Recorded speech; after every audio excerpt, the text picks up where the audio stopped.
Hello, welcome to Unyielding Voices.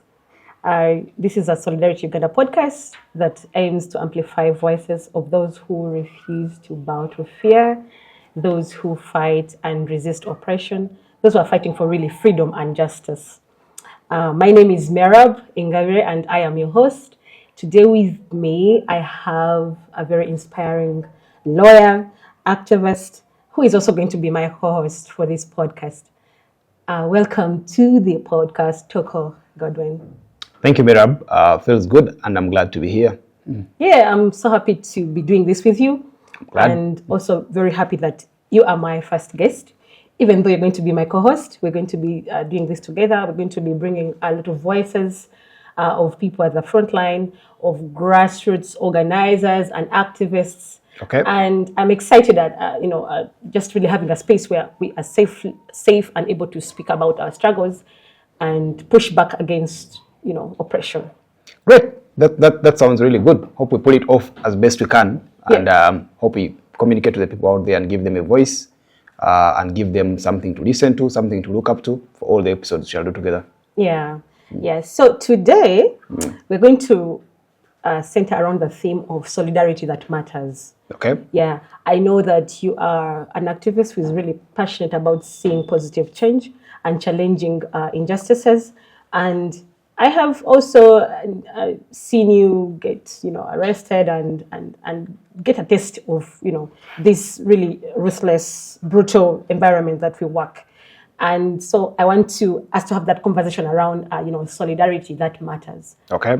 And maybe to start, would you just really tell us about yourself, your journey for activism, and all that? The word journey suggests that it has been going on for the last 20 years. Okay. It's not that long. I'm not that old, but basically, I think there's a bit of point in your life when people realize that things are either going fine or they're not going fine, and then many times people are forced to make decisions that then become very impactful. Mm-hmm. Yeah, so I've always been a bit of outgoing, a bit of a guy who talks out and speaks his mind, a guy who doesn't just sit by and watch things go south. And I think it crystallized for me mostly around the time I was at the university, Makerere.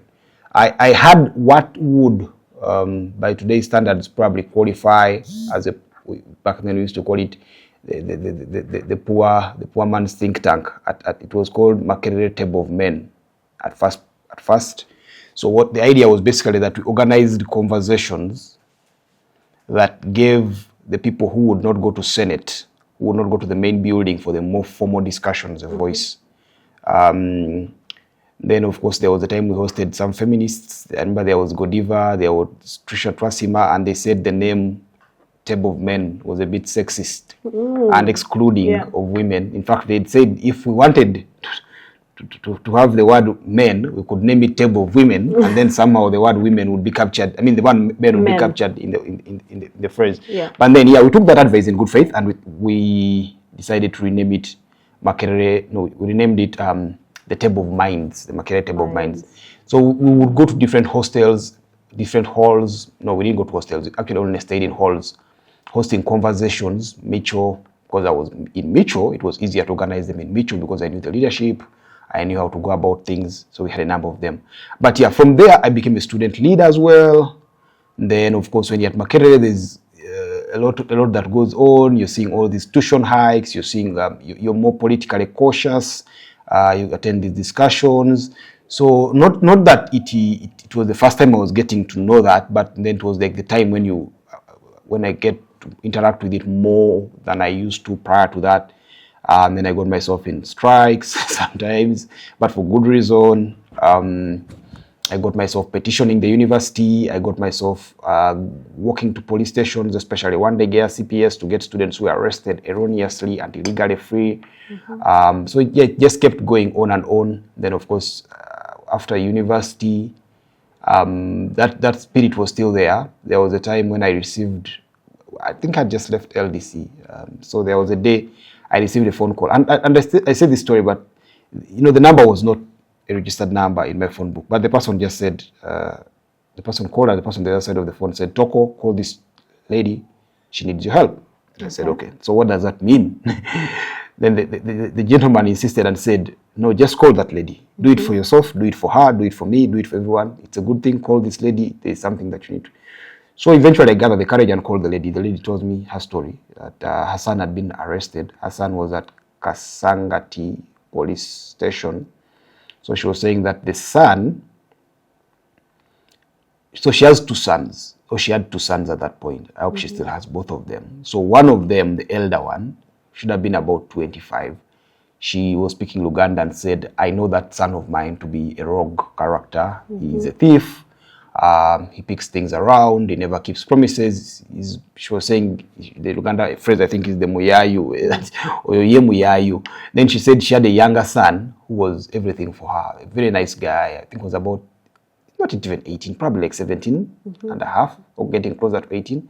Said the younger son worked tirelessly to ensure that she's fed. He would go and sell sand. You know, there's a place where they sell sand along that Gaza road.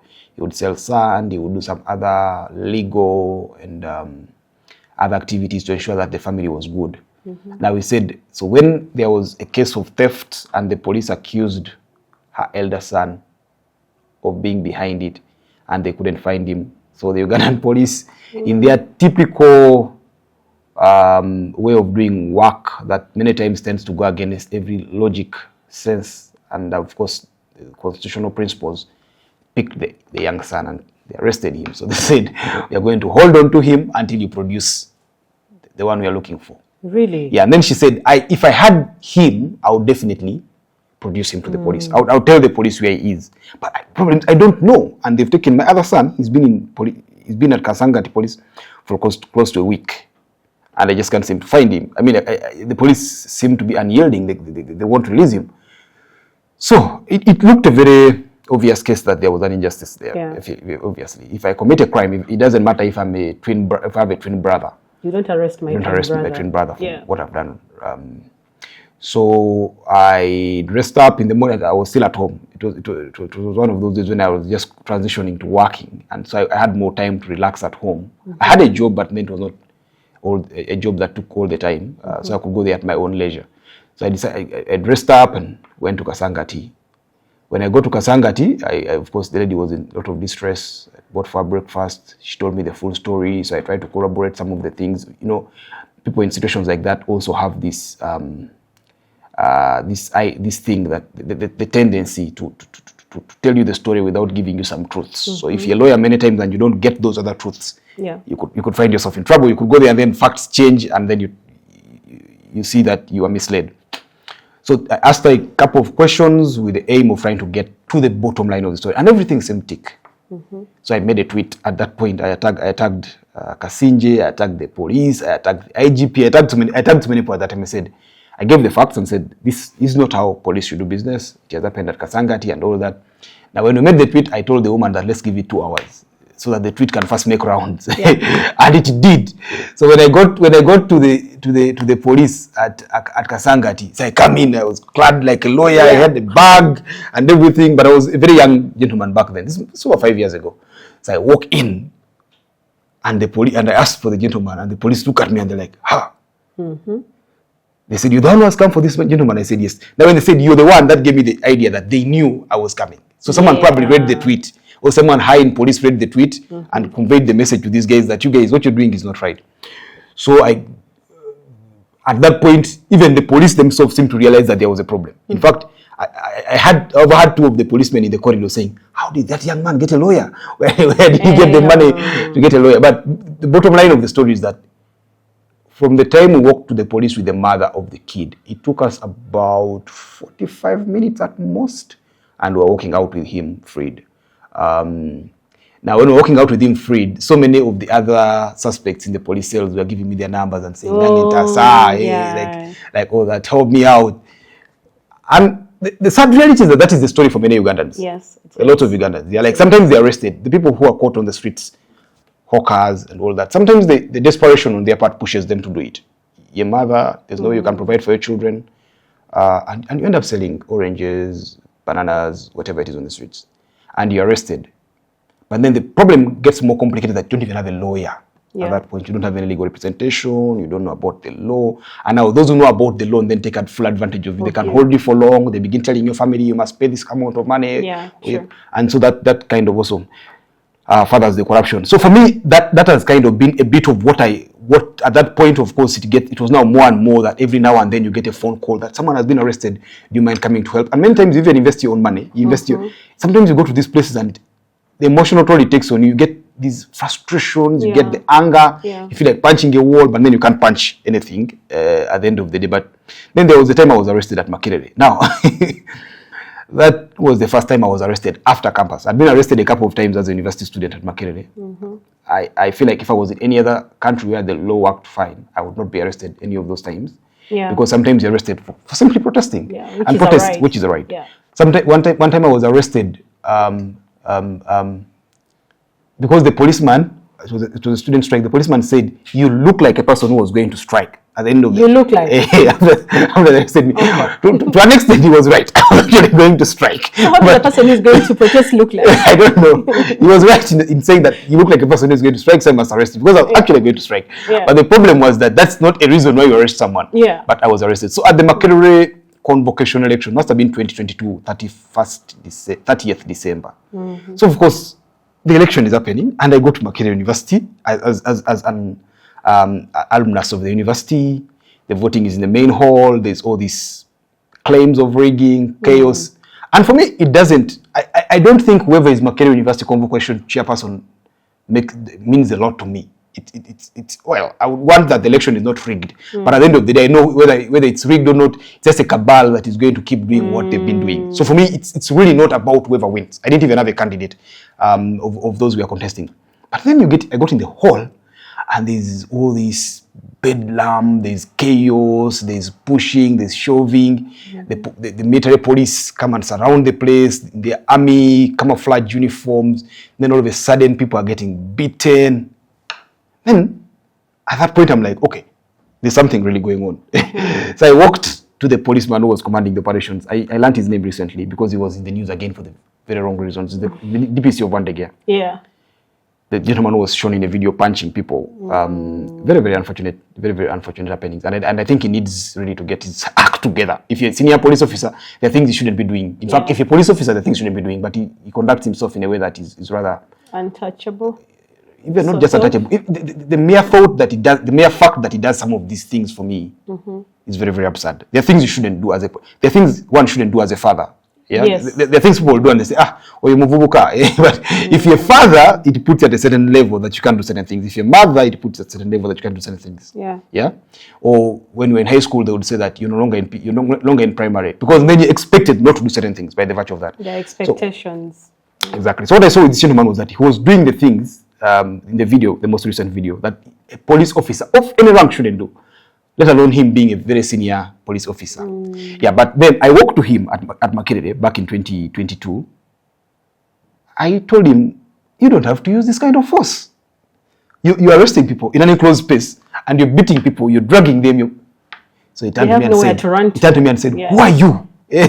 So I told him, I'm a citizen of Uganda. I'm telling you as a police that you cannot use this kind of force. You should not stop beating people like this. You almost broke someone's back. This is a mere election. And there's so much you're losing because of a mere election. Now, my friend Doreen Yanjura was there with the phone. She recorded all these things. So the videos of it, of the whole thing happening. So the gentleman turns to me and says, huh?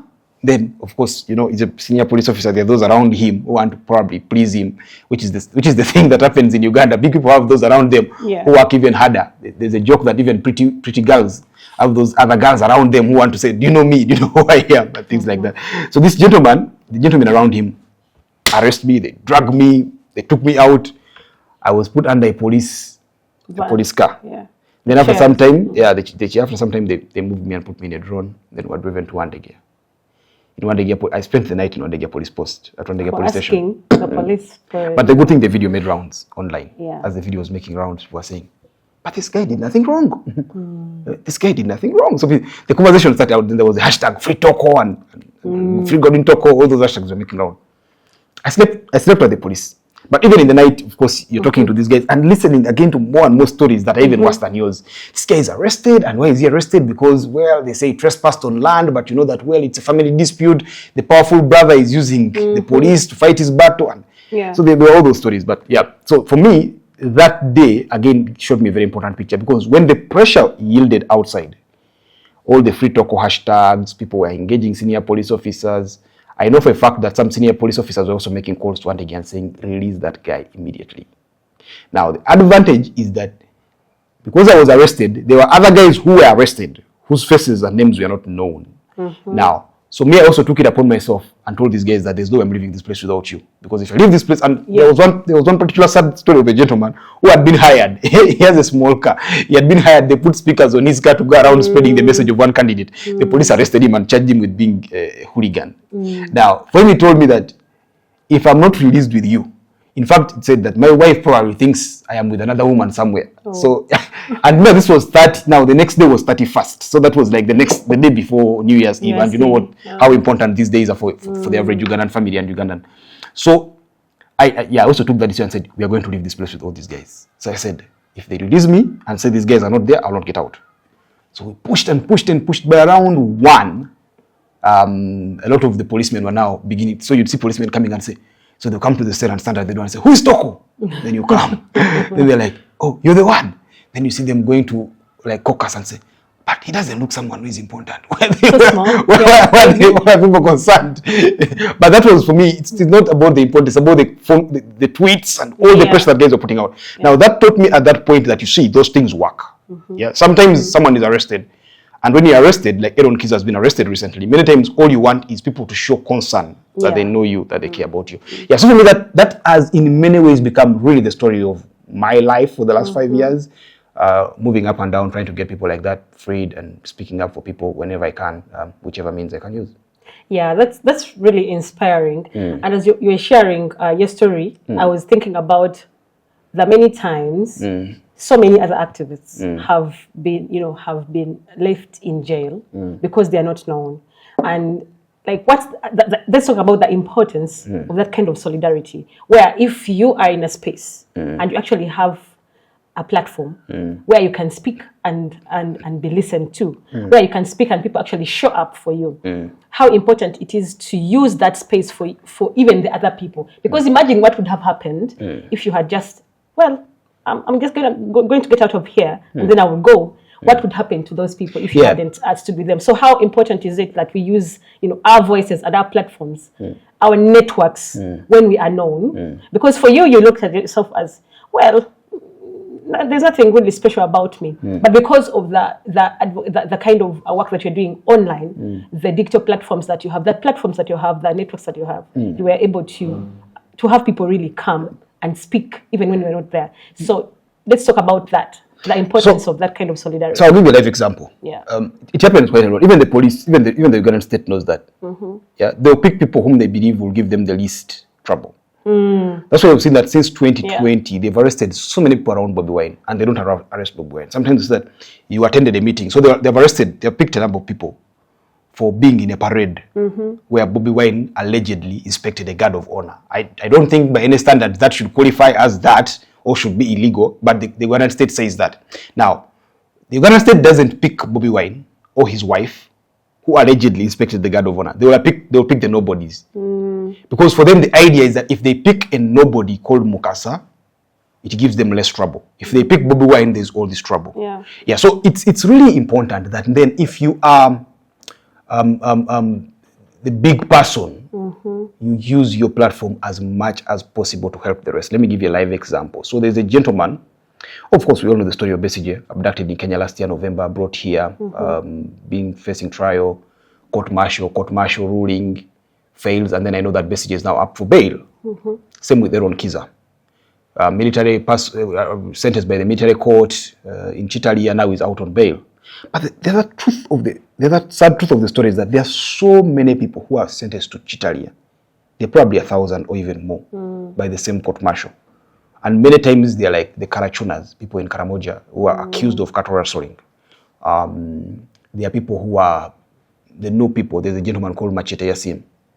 So for them, they are more likely to spend much longer because the conversations we're having mostly are about Aaron Kiza. Yeah. And it's not that we shouldn't talk about Aaron Kiza. Aaron Kiza is my friend. Aaron Kiza is our friend. Aaron Kiza will probably work as much as we work to get him out if we were in his situation. Yes. Yeah. But the good thing with Aaron Kiza is that when Aaron Kiza got to Chitalia, the first thing he did is that now that he's out, I can talk about it. Yeah. So Aaron Kiza connected with me, and we had this thing of getting and piling lists of people who were in Chitalia, who we thought were political prisoners by every gauge, the people sent there by the court martial. And the list we have is hundreds of names. The first list he sent me had children. So you see, the international and even Ugandan standard is that children, or juveniles as they are called in the criminal justice system, are not supposed to be in the same detention facilities as adults. Yeah. So even if you're 17 years and 11 months and 25 days, you shouldn't be in the same facility with those in Chitalia. Yeah. Now, the Ugandan court system has a lot of laxes. So sometimes people are sent there and they are minors. So what Aaron did, he sent me a list of the minors. And I am happy to report that because I knew if I worked with it as a Gora, people don't like Agora that much. They may say, oh, these trouble causers. So we worked with the Uganda Human Rights Commission. There's an amazing lady there called Ruth. I think she's called Ruth Sechindi. And we got all the minors out. Yeah. Then Aaron Kiza also gave me a list of people who are from the Karachunas. Now that one, work is going on right now. It's the campaign Agora has been running for the last couple of days online, the political prisoners campaign. Then there was one unique case of a gentleman called Brightish Daniel Mazinga. It's called Brightish Daniel Mazinga Juko. So he was a professor in South Africa, teaching, but he was also a critic of the Ugandan government. He had actually sought asylum in South Africa. So like basically, they picked this gentleman. Someone invited him to come to Kenya to give a lecture. So I won't say naively, he came to Kenya ostensibly to give a lecture, as very many professors do around the world. But they picked him up, took him to the court martial, took him to CMI, held him there, I think, for about 1 year. No trial, nothing. He told me they didn't torture him. That's the good thing about the story, that they didn't torture him. But of course, that there's psychological torture, but yes, the physical torture wasn't there. They would give him 1 meal a day. Okay, that's a bit of torturous, but there wasn't the physical beating. So eventually, they take him to court. He had no lawyer, no family member, no medical person, nothing. And they send him to Chitalia. So when they send you to Chitalia, they give you a day and say, you come back to court on this day for the case to continue. On that day he came to court, there was nothing. The chairman of the court martial wasn't there. The prosecution wasn't there. There was nothing. So he went back to Chitalia without another date in mind, which is a very, very big anomaly because you should always have another date, another court appearance date. So since 2023, this gentleman has been in Luzira. Actually, not 2023. I think February 2024. He has been in Chitalia. Forgotten. Nobody knows that is there. Yeah. So his story, if you Google online, the New Vision wrote about his story, but they wrote about the part where he was arrested. Of course, the New Vision says that he was charged with possession of military stores and things like that. But if you listen to his story, and I talked to him personally, I interviewed him because Aaron connected me to him eventually. One of those times when I went to see Aaron, we went with a group of people and someone called him instead. They're going to see him. So I took his story. Now, this gentleman was in a limbo. He didn't know his next court date. He knew nothing. He is not yet out, unlike Aaron. In fact, the campaigns about him have not been as loud as Aaron. I've made a couple of tweets that have pushed a bit of the conversation. And of course, the regime people say, he's a criminal. But yeah, even the criminal justice system actually exists for criminals. If you're a criminal, that's when it works best for you. Yeah. It should seem to favor you in a way. Now, we've done a bit of the pushing, but you still see that if it wasn't for Aaron going to jail, probably his story would be different. Yeah. If it wasn't for Aaron going to jail, probably the story of the miners would be different. If it wasn't for Aaron Kiza going to jail, probably the Karachuna story would be different. So it's a very, very important aspect of life. The Ugandan society, like most societies around the world, classifies people. There are those who have a bit. You're a lawyer, you're educated, you can speak some English, you have a Twitter handle with a few thousand followers. You probably have a voice. Yeah. If you're called, I'm looking for a Karamoja name. If you're called Achilam, if you're Achilam from Karamoja, and nobody knows you, and you face yourself with a similar situation, it's very likely that you're going to be in much more trouble. So it's always important that Merab, it's always important that Toko, Agatha Spire, whoever it is, Aaron Kiza, Dr. Kiza Besigye, Bobby Wine, that as we use our voices, and I'm happy to report that at least all those people I've mentioned do that a lot, to use their voices to also help other people. Yes. Yeah, that's really good. But do you think it also has to do with us, the activists? Like, we have created this kind of like celebrity, activists, and even when those that we say or we think are not known get arrested, even us who have the platforms are not as quick, as swift to actually, stand in solidarity or just really get their names out there to be, to create campaigns to get them free, to make sure that they're not harmed even when they're detained. Is it also, I don't think something that we can do? Is there a role that we can play with, besides us being, having these platforms? So I think change something within. I think it's not us who have created that. I think that's how society generally operates. So African presidents, many of them were very okay with ICC.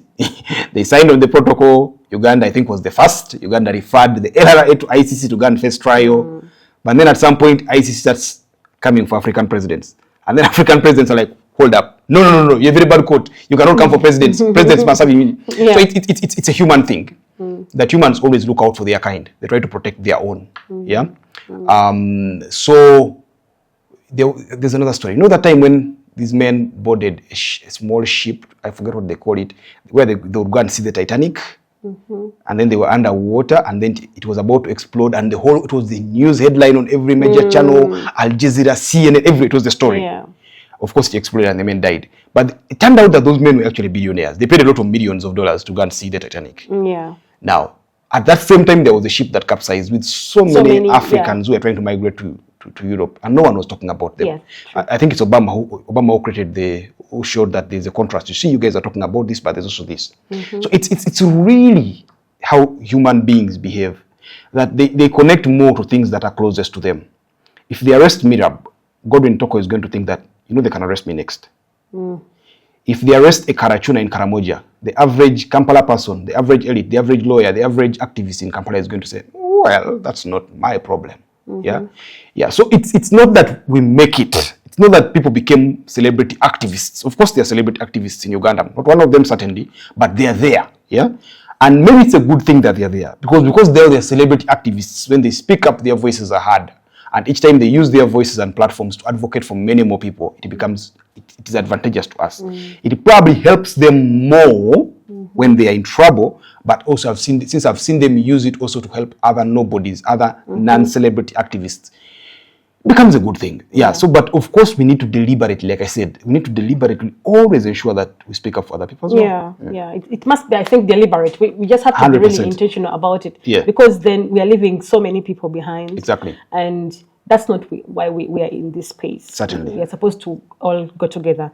Now, a couple of months ago, you were, everywhere with March to Parliament campaign. Can you tell us more about it? And so many people were arrested. So I would like you to also highlight something about the solidarity, the kind of solidarity that was exhibited during, those arrests and during the campaign generally.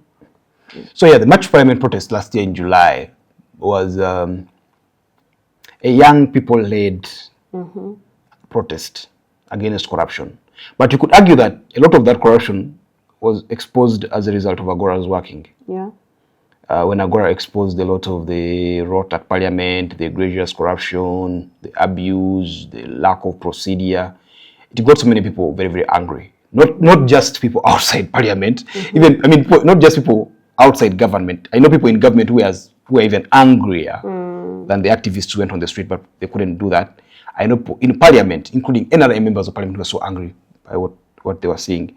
Now, when these people were going to protest, at first there was this attempt to make it Agora. They were looking for a scapegoat, like, who has misled these young people? They're saying it's Agora, it's Toko, it's Agatha. There was a photo where they showed that Toko had received a mansion. I was like, oh shit, I wish I could get that for real in life, that it looked like a big mansion, there was a car, and I was like, maybe I should. But I received neither of those. But so there was that first attempt to make it, to scapegoat Agora. So we knew better. not to really be at the center of it, because there was a lot of desperation at that time from people who wielded some power and they could do anything bad. And of course, you don't want the bad things to be done. So what we did was that let's hold back. In fact, on the day of the protest, I left home with and met a friend of mine who is also an activist and does a lot of good stuff, called Sasin Marvin, and we were supposed to go and protest together. So, but as we were reaching one day here, we learned that so many people had been arrested at Old Kampala. Some people had been taken to Kabalagala, Ginger Road, Kabalagala, and other police stations. So we're like, now, if we protest, we're going to become just other people arrested. You know, the thing with arresting you is that it disempowers you. You don't have any power when you're arrested. Yeah. They will take off your belt. If someone can order you take off your belt, that means that you really don't have any power. Order you take off your shoes. Now, what we did was that quick mental calculation with Marvin, and I was like, you know what? I think we are better off trying to now turn the other side and help those who have been arrested. Because if the point was that if the people who were protesting was that they were trying to show their displeasure and they didn't care about getting arrested, now that they've been arrested, they probably showed their displeasure. So with Marvin, we moved to Ginger Road Police Station, and that's where they were holding the B-Wall, Pfizer, Timothy, and others. Then there were people who were at CPS, went to CPS, and that showed me again why I think practicing law in Uganda has become really interesting.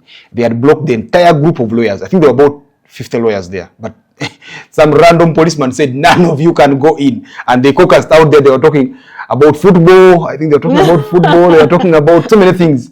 But they had been stopped by and that the police shouldn't do that. The police don't have the right to stop people from seeing from access to lawyers, at least legally speaking, at least if things function fine, which I think they are not right now. But yes, the police were breaking the law. And then at some point there was a compromise made, which I thought was really problematic, because then they said, we can only allow the president of Uganda Law Society to go and see them.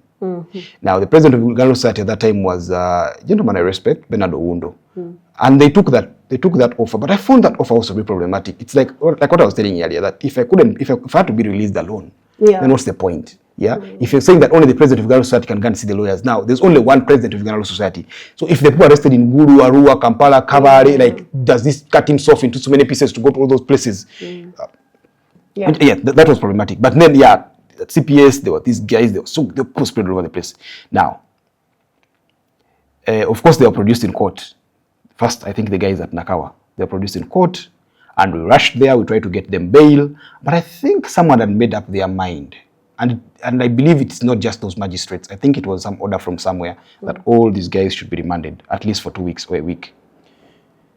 Because at Nakawa, for instance, the prosecutor said she asked for the matter to be stepped on for a few minutes, and she disappeared. She ran out. Because when we asked the Askari said, yeah, so we couldn't get her back. So she disappeared in thin air, like an amateur magician of sorts. So she disappeared. But then, what I found was quite disturbing was the fact that the magistrate then punished the people who were arrested. Because if the lawyer of the government that wants to send you to jail disappears, that should work in your favor. If your lawyer is there. If your lawyer is not there, maybe it should work against you. But the magistrate, for some reason, decided that to remand them. So she remanded them for about 2 weeks. So then we moved to CPS. CPS, similar story. They were also remanded. They remanded everyone, I think, that day, except then on Sunday, the Sunday after, because those protests, I think, were on a Tuesday, if my memory serves me right. So that whole week, there were protests here and there. They were arresting people. And they would remand all of them, except one lady called Claire. Claire was arrested at Namirembe Cathedral. Namara Claire. When she was arrested, it was a Sunday, I was home, but then, of course, duty called. So we ran there, and the police were hell-bent on getting her taken to Old Kampala police station. So, with the police is that each time the matter keeps escalating, you know that you're becoming less and less. Your power gets less and less. If there is someone at a police post, maybe you can negotiate with the policemen there to release them. If it goes to a police station, it becomes more complicated. If it goes to a bigger authority, we tried our best at the police post at Namirembe and failed. They transferred her to Old Kampala. There things got a bit complicated. I was there with Aaron Kiza and a couple of friends, Marion, Chiravo, others. We tried to get her out. Even at that point, things didn't work out fine because, again, the police considered it that it was out of their hand. So the good thing is that they took her to court the next day, and the magistrate at Mwanga police station, Mwanga 2 magistrates court, released her. So she was, I think, the only person who was released without being taken to court, without being taken to prison. But the rest were taken. Now, of course, from there, you shift the gears. You're like, now that these guys have been taken to prison, we need to get them out nevertheless. So that was where the bail issue comes in. So it was too much work for one person to do. There was division of labor, so you had people like Agatha collecting the money and doing a lot of the publicity. There was Toko pushing with the bail with a gentleman called Rama Chizito. Rama was never an activist. Rama is more of a businessman, entrepreneur. He's into cryptocurrency and things of that kind, and he does a good job.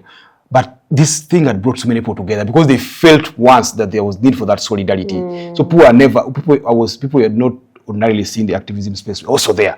So Rama also comes on board. So I was working with Rama to get these guys sureties. And things started working fine. So each time people would be brought to court, I think it was once or twice when people were brought to court and taken back. But each time they would be brought to court, there was enough money because the Agathas mobilized money and said, contribute money. They called upon the public. And members of the public responded with a lot of generosity. Yeah. Of course, it was not as much as what you saw with Kenya, but yeah, there was still a lot of money collected. And the good thing with it is that while the magistrates were asking for cash bail initially, they got to a point where they were not even asking for cash bail, to the point that a lot of the money stayed. I think the latest deal was partly contribute to Aaron Kiza's bail, where they asked for 20 million. I think about, I don't know the exact figure, but some of the money came from that money that was collected by them. Yeah, so that kind of solidarity is 100% important. It's I think it is what keeps, what helps activists, that if people work with you to ensure that you get your freedom, it gets you going. Yeah, that's very good. And besides the legal part of solidarity, what other kinds of solidarity that do you think really stood out and supported the activists? For example, for us at Solidarity Uganda, we do have a rapid response department which focuses on all kinds of solidarity. So there is legal, there is psychosocial, because there is a lot that comes with really getting arrested, and then there is also family solidarity. What happens to my family when I get arrested, for example? What happens to my family when I am not able to be there, present with them? So besides the legal part of solidarity, because I think many activists always have the questions. Like when you go to visit them in jail, for example, or when they're even really just planning before the actions happen, the questions around, so what about my family? Because there's a possibility, because we now know that in this country, you go to the streets, it is your right, yes, but you will get arrested. Chances are you get arrested. So how did that come out during the March to Parliament? So those different kinds of solidarity. Yeah, I think the March to Parliament made so many, first of all, I think it made so many activists. Because the poor are protesting for the very first time. The poor are getting arrested for the very first time. Quite a number of them. So they were not really prepared for any of that. Now that made it even more complicated. That at that point, we started receiving calls from people, Jinja, Mwanange Amukute, and all that. Sometimes it's not, there won't always be money to send. Sometimes you sacrifice your own money. Money you make from other ventures, whether it's your legal practice, whatever. Sometimes you sacrifice a bit of that money and say, if I have 100,000, this lady probably needs the 20,000 more than I do. I can do with the 80. I know people did that a bit. In fact, a lot of that. Yeah, it's hard to quantify it. It's hard to say that it was systemic, because again, you see the way the government had talked about the March to Parliament, even when money was collected, and of course that money later became a source of lies and propaganda and some unnecessary conflict, because we wanted to make it seem like people are paid to protest. Yeah, I think there are people maybe who are paid to protest, maybe, but I know for sure that people are not paid to protest during the March to Parliament. But if they were paid, it probably never came to my attention. The guys I dealt with never paid anyone to protest.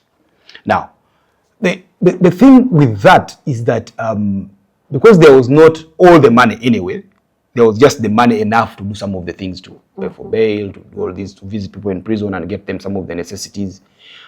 We would receive those phone calls from parents, from all these other people, and why necessary? you'd be the one to give them the psychosocial support and tell them and say, obviously, and all those things that people say. But yes, beyond that, I don't think there was anything like structured. Yeah, maybe in future that can be done, but not. Oh, and I must say, when people were released from jail, I don't know what was it with prison at that time, but I think about 90% of, maybe even 95% of those who came out of jail had some kind of sickness. A lot of them were coughing, they had skin rash, they had so many problems. Some of them were beaten, they had wounds, especially during the arrest. Yeah? Now, there were organizations that came up and said, we can offer medical support. Yes. So I would send an email to the organization, attach and of course include the name of the person and their phone contact, and then they would forward that email to the hospital. There was a hospital where they were forwarding them to, and then the hospital would be notified that expect patient so and so. Expect person so and so. So I know for a fact that so many people, maybe like more than even 100, benefited from that. Yeah. But I think that was what that organization does, part of what it does for activists generally. It was not also special about the march to parliament. Yes. Yeah. I think besides really the march to parliament, I think it's very important to actually have like a rapid response system that actually works, not just like focusing on just one part. Because I think without that system, we can't essentially do this work. No, we because I need to be confident that, you know, if anything happens, I'm taken care of, not just me, but also the people that are in my life. Wow. So it's very, very, very important. And talking about the money and the mansion, how have you been able to navigate? Because I think it's a big challenge, and also I think it's one thing that the government uses to discredit the work that activists do, to say that they are paid to do the work they do. But we care about the things that we know, these causes. So why should I be paid, for example, to ask questions about a failing hospital, which I know is supposed to be working? Why should I be paid to do that? So how have you, and maybe even other activists, navigated that kind of discrediting? You've been paid, you have a mansion, you have a car that has been given to you to do this kind of work. How do you navigate that? It's hard. A lot of people, there was a time I was at Buganda Road Court, Chief Magistrate's Court, and the askari, the gentleman who is a police guard, was telling me the story of what we were paid to march. So I had gone to get these guys, and he pulled out his phone and and he was reading an online article. I think it's called Explorer Uganda. The guys at Explorer Uganda have spread so much propaganda about me and Agora and other activists. So it was saying, you see these guys have these houses, they are getting money. And before you come in. Yeah, I was the one. I didn't know that. You didn't know I was the one. I was the Toko. They said, you look at this one here, see the house. Can you imagine this guy has a house, it's bigger than the one of an MP? And I was like, okay. So I listened to him. So you see, you cannot essentially convince everyone about the truth. But I think what is important is the propaganda machinery in Uganda is still so amateur. Like they spread obvious lies. If I were in their shoes, I think I would get something that can be believable and then maybe exaggerate it. But all I see with them is that they get from zero and then they start spreading lies. So at that time, I was talking to one of my sisters. She told me, you see, people make it seem like you guys are. People. I used to believe a lot of what was published online until I started reading about you. I know how broke you are. When I see that you're writing these things about, it makes me question everything else about what they say about people online. Yeah. So it's not the easiest thing to do. It's not the easiest thing to tell people that you see this is a lie. But sometimes I don't even think you need to tell people that. Those who know the truth know the truth. I don't know who pays for that kind of propaganda or who sits down to craft it, but I think it's not doing the work really well, except for a few people who believe it. But those who believe it many times are those who really, really don't matter so much to the point that they would discredit whatever anyone is doing. Yeah. As for the money that caused the propaganda, you see, at the end of the day, there was something conflated. One, the money that Agatha and Mutuzo, Michelin, collected or received from people was there. That money existed. Up to now, I've said it still exists and was collected through a channel that is known. It's not something hidden. People put messages on Twitter and then got the money. That's one. Now, because they did that, Some other people said that Agora was paid to organize the protests. Now, they started saying that Agora receives funding from donors and all that. As an organization, Agora does have partners, and sometimes they give it some funding, very little money, to do some work. Many times that work is even not activism work. Agora has an investigative journalism arm. Agora has a research arm. So they do a lot of that other work that really requires some of the money. If you're going to do investigative journalism about a story in Arua or Nakapiripiri, of course you'll end up having expenses. You need to go and get a house there or a hotel. You need to spend on transport. Sometimes you need to buy lunch for people you're working with and things like that. So now they made it seem like these two were one and the same. That Agora received, they were saying how much? $200,000? They were saying Agora received $200,000 for the march to Parliament. Now the sad bit of it is that there are people who march to Parliament who started feeling entitled to being paid. Because they thought. Because they were told that Agora received had money. The money, yes. Now, when they realized that Agora didn't receive that money, and no one could produce any evidence that Agora did receive that money, then they said, oh, the money that the Mutuzos and Agatha got should be shared. Now, that was very problematic because the state was saying that people are being paid too much. So, if indeed you received money to get people bail, why should you give it to people to say, okay, now for you, go and eat because you matched? That doesn't make sense at all. So, of course, the right decision was the decision taken that, no, we'll keep the money. And like I said, it still does work, including as recently as last week, helping Aaron Kiza. Great, great. That's very inspiring. I think there are so many people also in that space that, for example, will not come to the streets. They'll ask, what do I get? Yeah, and they camouflage as activists, I must say, and they're in this space. And so because they are in that space, I also think sometimes they are just really planted in that space to just sort of distort the whole message, distort the cause, and cause a lot of questions, people asking questions. For example, if you are just beginning to just question the system around you, you're just really starting to question, why are things failing? And then someone tells you, oh yeah, I actually was given this much money to go to the streets to protest. So you see, what would that kind of like distorts now my mind as a young person who is just beginning to really question why things are falling apart around me. And I think it's just like a strategy, and it's very important for us in the space to actually understand that those elements are there. Those elements are there. Yep. And we just don't have to lose, our footing and lose our strategy just because someone said that we got paid. Yep. There is no evidence, like you're saying, to say that. Yep. And maybe it's also good to understand the community. Who are our people? Who are our community? Yep. Then the language that we speak. Who is not really in this space with us because they don't really understand how things work. And I just want to also go back to solidarity again. If you were to say this is the kind of solidarity that we want, this is what I want to see when people get arrested, not just necessarily you, but just like for activists. What would you say? These are things that need to be in place. This is what works, and this is just noise. So, what does real solidarity actually look like? Can you just paint a picture of what that looks like? It's hard to paint a picture for it. But what I can say is that with every group of people who feel that things should get better and they start agitating for that, there's going to be people who are going to come and say, I was there and all this. They're going to be the money issue and all that. Well, any struggle you find, any struggle, whether it was the NRA struggle in the 60s, there were those dissenting people who thought that, oh, we've got this thing and we must do it like this. Whether it was the ANC and the Pan-African Congress and all those other groups in South Africa, whether it was the struggle against colonialism in most parts of Africa, Mau, Ghana, all those places, you get similar stuff.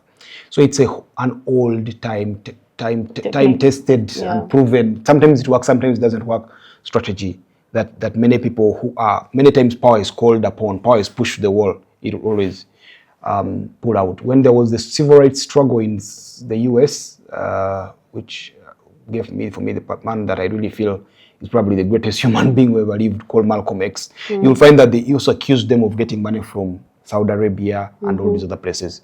So yes, in every struggle, there are people who will look at it and think and look at the quick benefits and say, if I go there, I'll get money. If I go there, I can become a celebrity. If I go there, I'll get people who like me. Sometimes it's not bad. Many times it's not bad. If their intention doesn't really bring down the entire struggle. Yeah. So I think those who lead the struggle must always appreciate that. That also, I think, is the basis of this question that is often asked. That, for me, I'm more of an activist because I go to the street. Or for me, I'm more of an activist because I go to court. Or for you just sit there and you tweet. At the end of the day, I think everyone plays a role. Yes. At the end of the day, you're like, if you can't, I mean, the others were not even tweeting. So if the guy is tweeting, that's okay. Let him tweet. Yeah, it's perfect. Let him tweet. If the guy is going to the street, 100%, that's okay. It should not be weighed that this one who does this is more important than the other one who doesn't do this. Yeah. That if you start that, you create divisions that bring down the whole thing. Now, to your question, I think eventually people who are there for the short term, people who are there for the money, people who are there and they don't really mean to be there, people who are there to distort the narrative, eventually get known. Yeah. The March Parliament exposed so many people. It showed some people who were in this thing, but they were double dealing. They were trying to reach out to Parliament. That you see these youths, I can organize them and then call them out of the struggle. They won't march. I'll tell them that this is safer as an option. So take this option. You won't get shot because you'll be shot. Blah blah blah and all that. Yeah. Some of them, of course, do it with a good intention, but I also know those who do it with a very bad intention for personal gains. Yeah. So yes, eventually people get known for who they are. And once people are known for who they are, once people show you who they are, you must believe them and know that if we trusted Rita yesterday, and because we gave her the information, it leaked, then you begin to know that this is how we deal with Rita. We can only let information that we want the public to know within Rita's realm. The information that we don't want the public to know should never get to Rita's realm. Yeah. So for me, that really is pretty much it. Every time, of course, you have to be careful not to ensure that, because with in this kind of spaces, you can really get yourself in trouble. Yeah. If information always leaks out, and you can get yourself in serious trouble. It's a matter of life and death. But apart from that, also, yes, you give it time. They will eventually expose themselves. Yeah. So there is an article that I wrote recently that was published with the International Center for Nonviolent Conflict. Okay. And it just essentially highlights that the different roles that we play in struggles, and how activism has been minimized to only those who go to the front line, to the streets. Yeah. And the work that we do, like your tweets, someone who is writing, someone who is doing something, even just someone who goes and visits your family, like that is minimized. Yes. And so we are not looked at as activists. Some people who do that because we are not at the front line, and so it also demotivates, people in the struggle. Yeah, it does. And I think it's really important for us to acknowledge each other's role, and know that we cannot function well without the other. No. While you can go to the street, someone has to be here to go and apply for bail for you. Yes.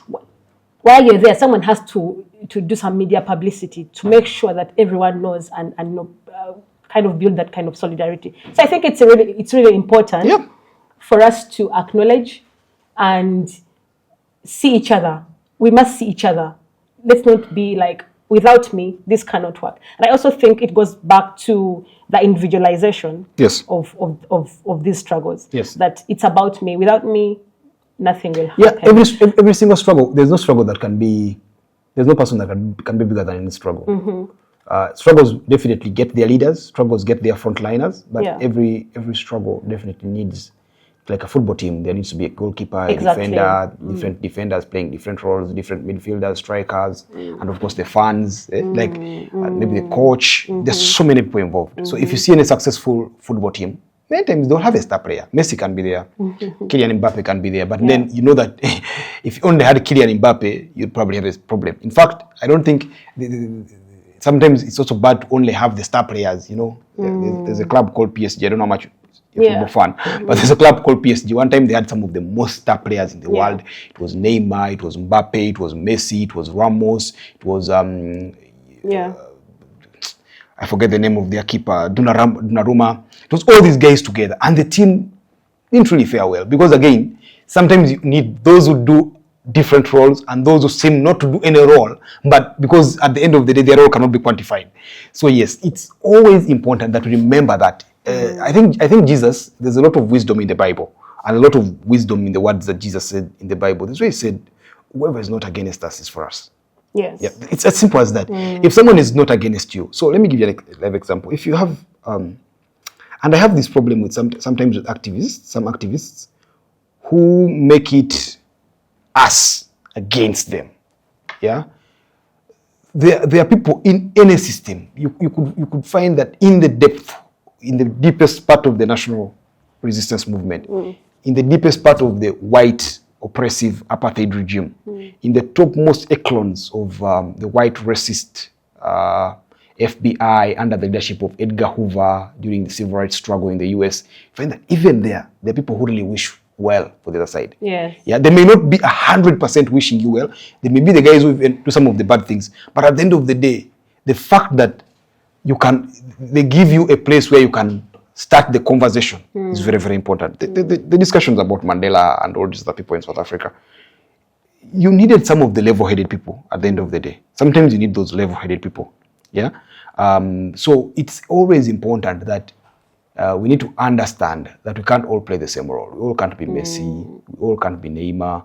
But there's need to have that other person who is not a star player, but who is cheering and saying, yes, you do. You do right. Yeah? So when they arrest Merab and there is a full courtroom, in that courtroom probably there's someone you've never met, but understands your work, who says, yeah, because she does this, I should be in the courtroom. That's very, very important. So we need to, as activists, know that every single person in the struggle is important. Yeah, I think as long as we can have the star players like you're saying, but as long as we don't make the struggle about them and centered around them, then that will be okay. Yeah, because if they pick them, the struggle dies. Yes, so that's why it's very key, again, to have people, but not have them define these struggles. Like, Merab is not the struggle. She is part of the struggle. Toko is not the struggle. He is part of that struggle. Yes. So let's not individualize those struggles to these individuals, because the moment they pick them out, like you're saying, it will be crippled. It actually works in favor of the star players to ensure that there are many other star players. You know the old saying that to live comfortably in your castle, you must make sure that there are many castles around your own. Because if you build your castle in a slum, there are so many people in the slum who would want to get your TV and sell it for their next meal. Yeah, true. There are those who would want to get your chair and sell it because they want to roof their house that is leaking.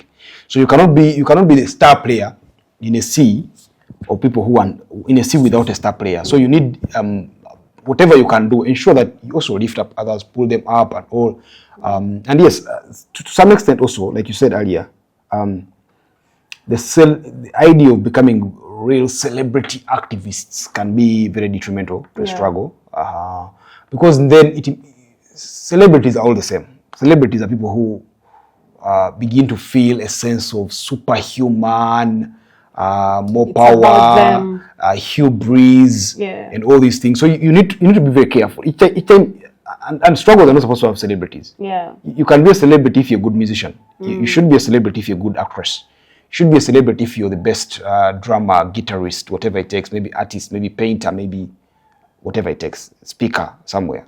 But if you're becoming a celebrity entirely because of activism, that becomes a bit problematic. And I'm not saying that you can't become. And you see, we live in a weird society. The Ugandan society is one that tends to pick people and then give them a status that at the end of the day, if you're not careful, you become a dictator. So sometimes I go on Twitter and people will say, when we have designed our government, this is how the government will look. President, Vice President Agatha, Prime Minister Spire, Finance Minister Toko. And I'm thinking, no way, guys. I don't even know. Even my own finances at home are giving me a problem. Even my own finances, I can't handle them. Yeah, but if you let that get to your head, it can be very, very problematic. Yeah, because it can. Yeah. When President Museveni took over power in 1986, he was a common man. Yeah. He would drive normally. There's a story in the book of, I think it's Betrayed by My Leader, where the author says, must have been Kazora. Kazora says that Museveni was somewhere around downtown, around Owino area actually. He mentioned the place. Says it was in a cross country, those old model cross countries. So he wanted to speak to the people.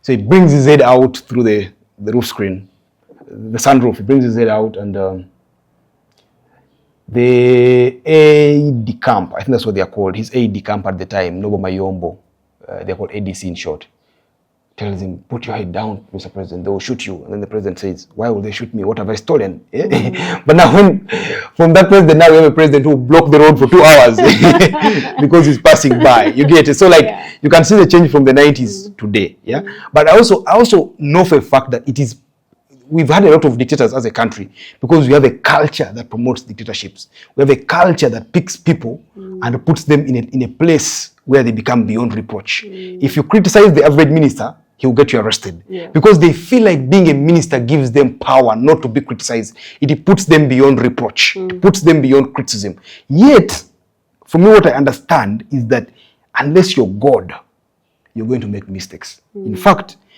I'm sure that this microphone was improved because over time people would review the other ones. People would say, we would have this microphone better if it did ABCD. Yeah. Now, you're a poor Ugandan minister in a country where the GDP per capita is about $1,000 only, where people die because they can't afford $20,000 for medicine. And the minister was driving this big car, and then you feel like you're on top of the world. And we've seen so many of them. They come and they disappear the same way they came. We've seen them, and they're not the last, I'm sure. Very many will go that route. But now, because we have this society where someone becomes minister, and if you call them, if let me say a name like, if Frank Mbabazi is made a minister, then tomorrow you said, Mr. Mbabazi, it feels so bad. It feels like you've drawn a dagger through the heart. Why have you not called me honorable? You get it, like, why have you not done this? Then they get I was at a supermarket that day, and there was this seemingly young-looking lady. I could probably she's in my age bracket, somewhere below 35. But you have this lady shopping, and she was picking a few things here and there.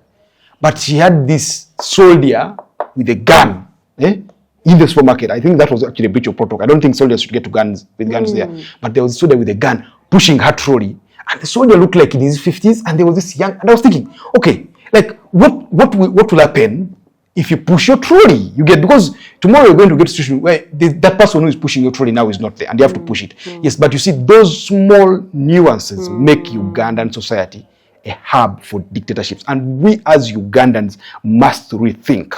To finish on that point, let me give you an example that I've read books. There's a book I've read particularly called Startup Nation. I forget who the authors are, but it was trying to speak to the Israeli culture, why the Israelites are the biggest, the countries that have highest number of startups per capita, those online businesses and all.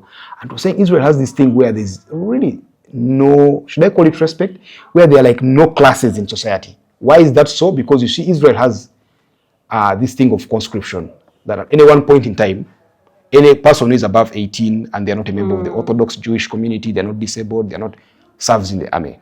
So what happens is that you serve in an army regiment where you're the commander. And then after some time you find that the person who is the army commander is an Uber driver. In his army regiment, there is a professor, there is a minister, there's a member of parliament. Yeah. Now, each time he interacts with these people, for you see a minister, you see a member of parliament, you see a startup boss, a billionaire. But when he sees a guy who commands in the army. Now, because of that, they have a society where people are so free with each other. I mean, look at every Israeli prime minister you'll know. They'll have a nickname. Bibi, there's Noni, the guy who I think runs the biggest newspaper in Israel. So powerful people in that society also have this normal thing of being normal people. Now, and I think we need to, as Ugandans, get to a point where we normalize our leaders, we normalize our politicians, we make them appreciate, and we as Ugandans appreciate that being a member of parliament does not give you another layer of skin. If they cut you, you bleed like us. It doesn't make you any better. You can still make mistakes. And of course, we have seen ministers make a lot of mistakes in this country. Yeah, and I think you're right that we have like a dictatorship here at the top, and it kind of like trickles down to every institution. Yeah, you look at every institution. Even with organizations, just government organizations, you see like there is that kind of system and structure that has trickled down from the dictatorship down. And so people think that being in positions gives them power. Yeah. So if you look at how the country is run and how the parliament is run, or how the country is run and how Makerere University is run, or the country is run and how Mulago Hospital is run, you find that they're like how LDC is run. You find that they're really familiar. Like there's a powerful person.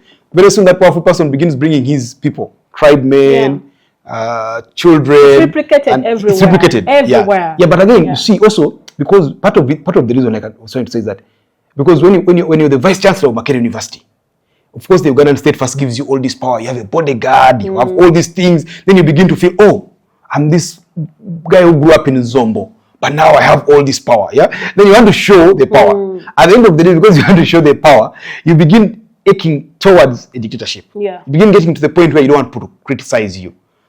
And I think there's no serious country that can exist if criticism is not made normal. And sadly, in Uganda today, criticism is really, really abnormal. If you criticize the minister, if I went today and tweeted on Twitter about a minister or the Speaker of Parliament and criticize them, okay, I can get away with it. But I can also show you so many people who have been arrested for doing just that, for criticizing, for saying, Minister so-and-so, you did this and this is not okay. Then the minister says, what? How dare? Who is that? They pick you up. And they have this other thing, like what I discovered recently with Uganda's big people. They have this thing of having infights as powerful people. So you find that the average minister in Uganda has beef with another minister. The average powerful MP in Uganda has beef with another MP. The Speaker of Parliament probably has beef with some other powerful people in government. So each time you try to point out their ills, they begin to think that you're being sponsored by the other people to fight them. You get it? Now forget the thing of thinking it's the West sponsoring you, the gay people. Even within themselves, if you criticize a speaker, she will think, oh, it's the former speaker who is paying them to criticize me. If you criticize the minister, oh, it's my junior minister trying to take my position. So it just doesn't make any sense. Like, what's wrong? Like, who are you? You are born like us. You go to the washroom like us. You eat food and feel hungry like us. You eat the dust in this country. Okay, you have a big car, but you just have it. It's a government car. If you're disappointed tomorrow as a minister, the car will probably be withdrawn and you come back to us. So we need to get to a point where really they appreciate that. Really, they get to know that power is very fleeting. Power comes and goes. There was a president here, there were ministers here, there were MPs here, and many of them are now very miserable. And it's also very important for even like really movements that are in this space to become very, very deliberate about not replicating that kind of system as well. Definitely. Having this godlike person on top of this movement. And for us at Solidarity Uganda, we are trying to move away from that kind of system. Even as an organization, we do have a horizontal structure of leadership where we have shared decision-making, consensus building. We make sure that everyone's has a say, everyone's thoughts and decisions are important. So it's important for movements, especially not to fall into that kind of structure. It was really, really nice having you. I think we could have this conversation over and over. I know. A longer time. This goes on and on. Thank you very much for being on this podcast. I hope that people will find these conversations very insightful. I hope so too. For organizers, for activists, and even for people like just really starting to be like, why are things falling apart? Yet we have resources that could potentially get us to a better place. So thank you very much. I look forward to other episodes that we shall be hosting together. Thank you, Merab. It was glad being hosted on the first episode.